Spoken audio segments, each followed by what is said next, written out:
आप सभी श्रोतागण को बिंदु तिवारी का सादर नमस्कार। मेरे YouTube चैनल पर आप सभी श्रोतागण का मैं हार्दिक स्वागत और अभिनंदन करती हूँ। आज के सेगमेंट में मैं आप लोगों के लिए जियोलॉजी यानी भूविज्ञान पार्ट 31 लेकर आप लोगों के बीच में हाजिर हूँ। यदि आपने पार्ट 30 अच्छे से सुना होगा तो पार्ट 31 आपको काफ़ी अच्छे से समझ में आएगा। इसे हमें तकनीकी रूप से उपलब्ध कराने में सहयोग रहा परम आदरणीय गुरु डॉक्टर मुकुंद नीलकंठ जोशी सर को मैं नमन करती हूँ। चलिए आइए आज की स्टोरी स्टार्ट करते हैं। अल्फ्रेड गॉटलॉक वर्नर का जन्म कहाँ हुआ था? जनवरी में सैक्सनी क्षेत्र के निकटवर्ती शहर का नाम वेहराऊ में सन 1749 में हुआ। उस समय भी यह प्रांत किसके लिए प्रसिद्ध थी? खानों के लिए। अल्फ्रेड के पिता तथा उनके भी पूर्वज खानों या संबंधित कारखानों में काम करते थे। स्वाभाविक रूप से अल्फ्रेड वर्नर भी खनिजों के साथ ही बचपन से बड़े हुए। वे एक कुशाग्र बुद्धि बालक थे, यानी तेज बुद्धि के बालक। उन्होंने फ्रीबर्ग एकेडमिक तथा लिपजिंग विश्वविद्यालय में अध्ययन किया। उनकी प्रतिभा को पहचान कर अध्ययन पूरा होते ही फ्रीबर्ग माइनिंग एकेडमिक ने उन्हें खनन एवं धातु विज्ञान का अध्यापक नियुक्त कर दिया। वर्नर एक पूर्ण रूप से समर्पित अध्यापक थे। उनकी बातचीत शैली सुनने वाले को मंत्रमुग्ध कर देती थी। वे अत्यंत परिश्रमी भी थे। अक्सर विद्यार्थियों को लेकर फील्ड वर्क के लिए चले जाते थे। उनका मानना और कहना था कि प्रत्यक्ष देखें बिना कुछ भी मत मानो। कल्पनाओं में उनका विश्वास नहीं था और प्रमाणों के बिना वे किसी भी बात को स्वीकार नहीं करते थे। एक अध्यापक के रूप में वर्नर की ख्याति दूर दूर तक फैल गई। यहाँ तक कि उनकी अपनी एकेडमिक के विद्यार्थी ही नहीं बल्कि बाहर से भी विद्यार्थी उनके व्याख्यान सुनने आते थे। इतना ही नहीं, दूसरे देशों के उम्र में उनसे बड़े खानों के इंजीनियर और अधिकारी विशेष रूप से जर्मन भाषा सीखकर वर्नर की कक्षा में उपस्थित होते थे। वर्नर का अपना खनिजों का एक विशाल संग्रह था तथा एक अत्यंत संपन्न पुस्तकालय था। वर्नर जितने बड़े वक्ता थे, प्रभावी शिक्षक थे और परिश्रमी अध्ययनकर्ता थे। उसकी तुलना में उन्होंने लिखा बहुत कम। कहते हैं कि लिखने के मामले में वे बहुत आलसी थे। उनके अपने बहुत उम्दा थे, यानी लेक्चर्स नोट्स पर कभी छपे नहीं। पढ़ाते समय भी वे कागज नहीं देखते थे। सारा विषय उनके लिए क्या है कि हस्तकला था और वे बिना कागज देखे क्या धारा प्रवाह बोल सकते थे।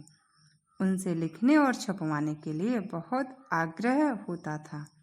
उन्होंने कई बार इरादा भी प्रकट किया था कि वे एक बृहद ग्रंथ लिखेंगे जिसमें खनन शास्त्र, खनिज विज्ञान, भूविज्ञान, अयस्क, संकेंद्रण तथा संलग्न, खान सर्वेक्षण, खानों से संबंधित कानून आदि सारे विषय होंगे।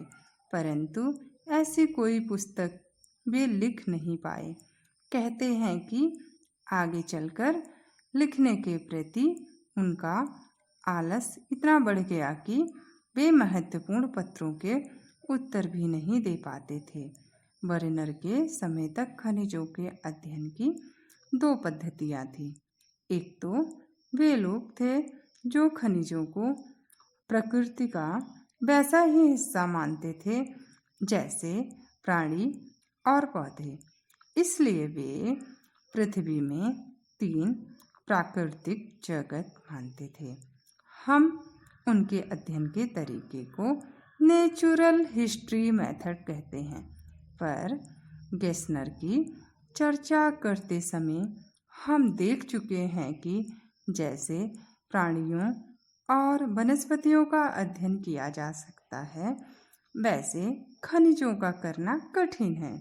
खनिज सैकड़ों प्रकार के हैं और उनमें किसी प्रकार की ऐसी समानता नहीं मिलती कि उन्हें ढंग से वर्गीकृत किया जाए। उदाहरण के लिए रंग का ही गुण ले लें। केवल काला ही देखें तो भांति भांति के पत्थर हो सकते हैं जिनका आपस में कोई रिश्ता नहीं।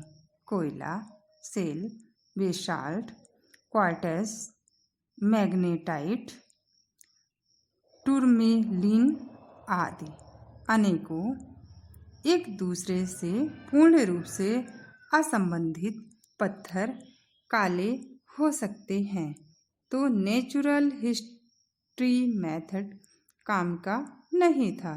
वैज्ञानिक समझने लगे थे कि पत्थर या खनिजों में दिखने वाले उनके अपने गुण उनके रासायनिक संगठन के कारण होंगे, लेकिन रासायनिक संगठन दिखता तो है नहीं। आज हम कक्षा में पढ़ा देते हैं कि पानी हाइड्रोजन और ऑक्सीजन से मिलकर बनता है, लेकिन पानी में हाइड्रोजन या ऑक्सीजन ऐसे ही नहीं दिखाए जा सकते। 17वीं 18वीं शताब्दी तक रासायनिक विश्लेषण के तरीके खोजे नहीं गए थे। खनिजों में आणविक संरचना होता है, यह जानकारी तो और भी दूर की बात थी। इन सब कठिनाइयों को वरेनर समझते थे। उन्होंने दोनों पद्धतियों का समन्वय किया। सन 1774 में उन्होंने लिखा कि खनिज विज्ञानियों को एक वर्गीकरण पद्धति चाहिए और खनिजों को अलग अलग पहचानने की विधि चाहिए जो पद्धति प्राणी या पौधे के लिए हो सकती है, वह खनिजों के लिए नहीं हो सकती है, क्योंकि प्राणी और पौधों में अंग होते हैं और उनके अलग अलग कार्य और गुण। उनके आधार पर वर्गीकरण किया जा सकता है, पर खनिजों में अंग नहीं होते। किसी खनिज को तोड़ा जाए तो छोटा टुकड़ा भी वैसा ही होता है जैसा बड़ा था। इसलिए खनिजों में महत्व अंगों का नहीं, रासायनिक घटकों का है, पर वे दिखते नहीं। वे कहते थे कि भविष्य में शायद रासायनिक विश्लेषण के तरीके निकले। फिलहाल तो हमें खनिजों का वर्गीकरण उनके बाह्य गुणों के आधार पर ही करना पड़ेगा। वे इसे प्रैक्टिकल मिनरलॉजी कहते हैं। इस आधार पर वरेनर ने खनिजों का जो वर्गीकरण दिया उसे हम आपको आगे बताएंगे और नेक्स्ट वीडियो में हम आपसे मिलते हैं। इस वीडियो को उन तक ज़रूर शेयर करिए जो इंटरनेट सेवा से वंचित हैं। आप सभी का इतना आदर सम्मान पाकर आप सभी को बिंदु तिवारी की तरफ से तहे दिल से बहुत बहुत धन्यवाद। नमस्कार।